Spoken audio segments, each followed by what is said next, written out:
স্বপ্নের মতো একটা দেশ, যার প্রতি কোণে যেন কোনো গল্প বলছে। আজ আমরা আপনাদের নিয়ে চলছি জাপানের, যেখানে ইতিহাস, আধুনিক আর রহস্য একসাথে মিশে আছে। আপনারা দেখবেন পাহাড়, মন্দির, রহস্য ভবন এবং মুখরোচক খাবার। আর জানবেন জাপানি নারীরা কেমন এবং তারা কিসে বিশ্বাস করে। চলুন শুরু করি আজকের যাত্রা। জাপানের সবচেয়ে পরিচিত অগ্নিগিরি, যার চূড়ান্ত বরফ আর পরদেশে সবুজ গাছপালা। এই পর্বত শুধু একটি প্রাকৃতিক সৌন্দর্য নয়, এটি জাপানের কাছে পবিত্র। অনেক পর্যটক এখানে ভোরবেলার সূর্য উদয় দেখতে আসেন। হাজার হাজার লাল টরি গেটের সারি যেন সময়কে পিছনে নিয়ে যায়। এই মন্দিরটি ব্যবসায়ীদের জন্য শুভ বলে বিবেচিত।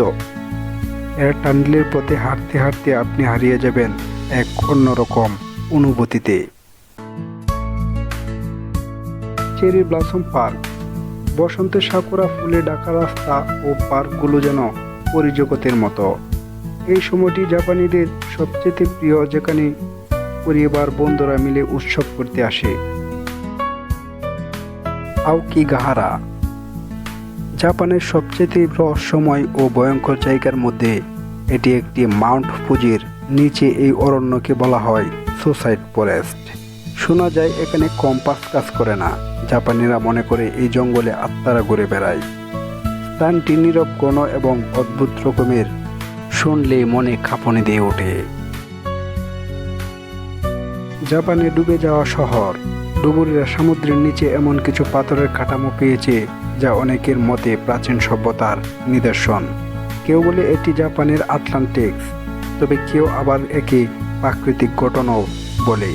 রহস্য এখনো অমীমাংসিত। জাপানের মেয়েরা ভীষণ শৃঙ্খলাপরায়ণ এবং বিনয়ী। তারা ছোট থেকে শিখে কিভাবে নম্রতা, পরিচ্ছন্নতা ও শ্রদ্ধা বজায় রাখতে হয়।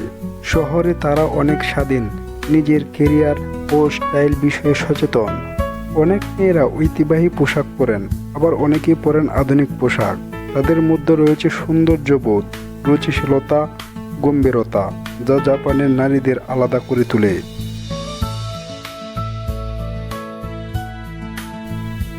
জাপানিদের খাবারের যত্ন নেই যেন সেটি একটি শিল্পকর্ম। তাদের খাবার শুধু সুস্বাদু নয়, রং, গন্ধ, উপস্থাপনায় একদম পারফেক্ট। আদা কাঁচা মাছ ও চালের গুঁড়া মিশ্রণে বানানো খাবার প্রথমে অদ্ভুত লাগলেও একবার অভ্যস্ত হলে ভীষণ মজাদার। রামেন খাবারের সুস্বাদু নুডলস,